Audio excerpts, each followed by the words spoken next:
Hello, Upland Junior High Eagles! We hope that you all had a great weekend. This is your school counselors, and we have some important info we wanted to share today.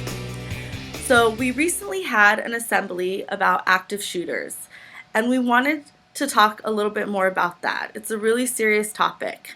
So we know that the number one way to prevent violence on any campus is by making sure that all students feel connected.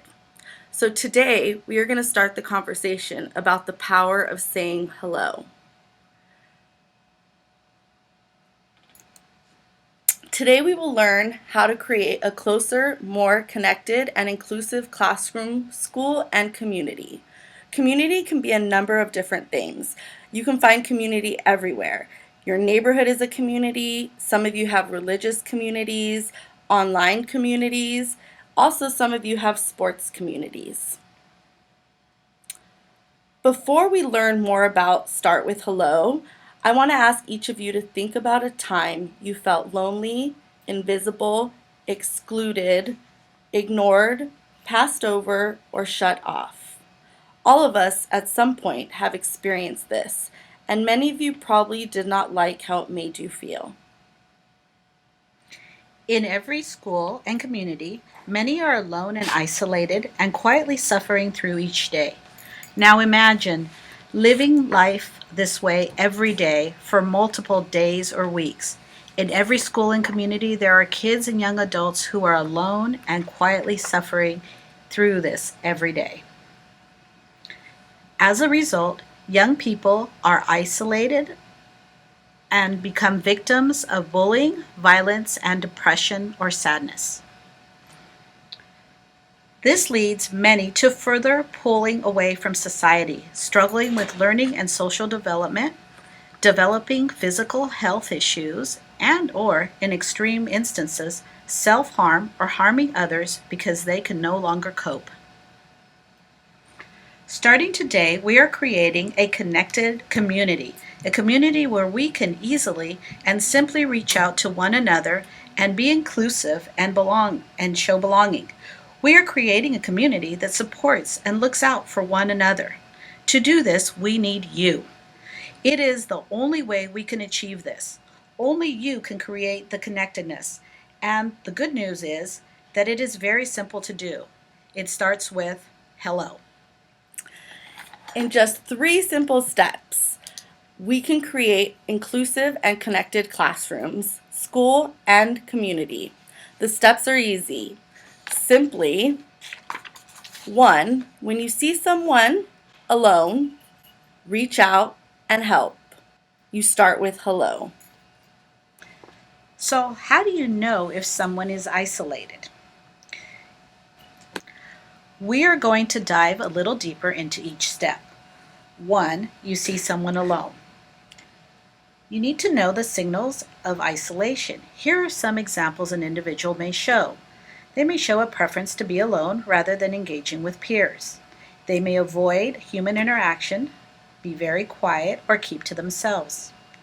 Anxious or uncomfortable around others socially. Purposely being excluded by peers, digitally or indirectly.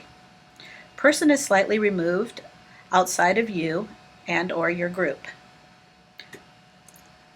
Unfortunately, you can see social isolation everywhere. The key is to look for it.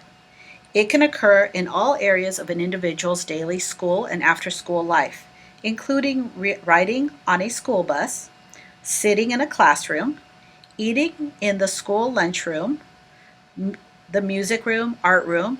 Also importantly, it is in words, pictures, and videos in social media. Really important to remember that someone can feel alone even when they're with others. Isolation isn't always when someone is physically by themselves. For example, a high school student was new to a school and he was a great baseball player. He tried out for the team and he made it. His parents were relieved that he had a community.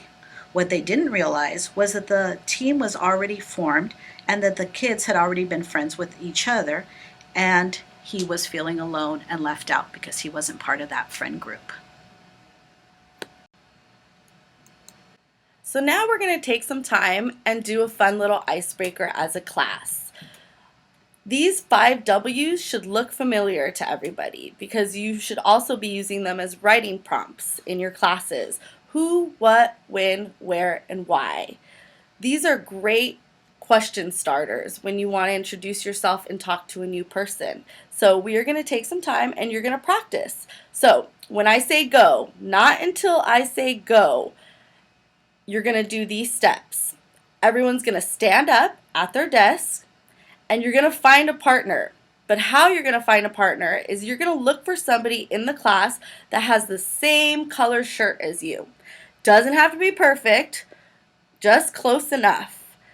So you and your partner, once you find your partner, again with the same color shirt or close color shirt, you're going to take turns asking these questions. You'll have about 3 minutes. Is everybody ready?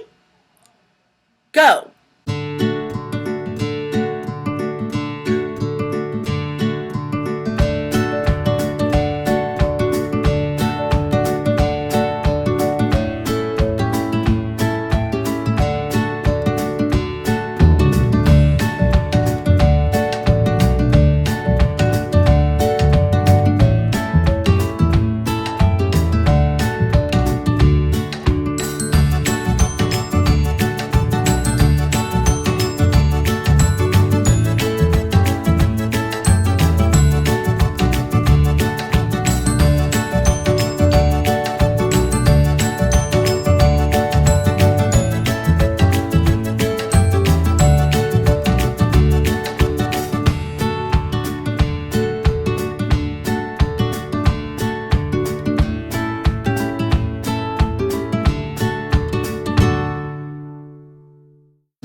So I hope you guys all got to know each other a little bit better.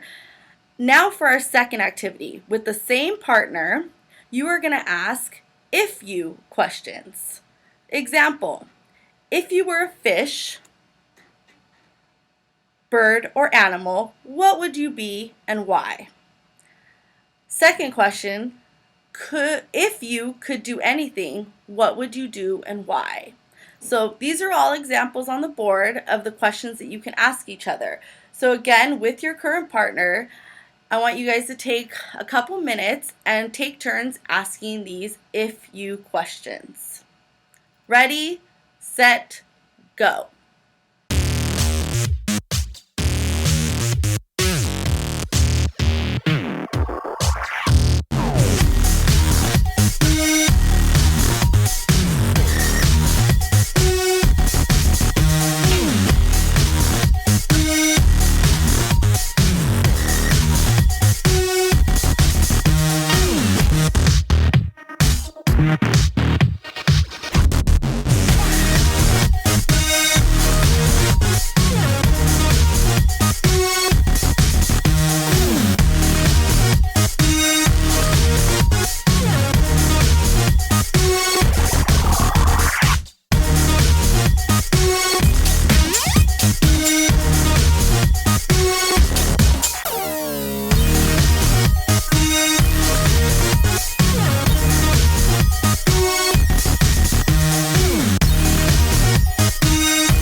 We hope you guys had a great time getting to know each other.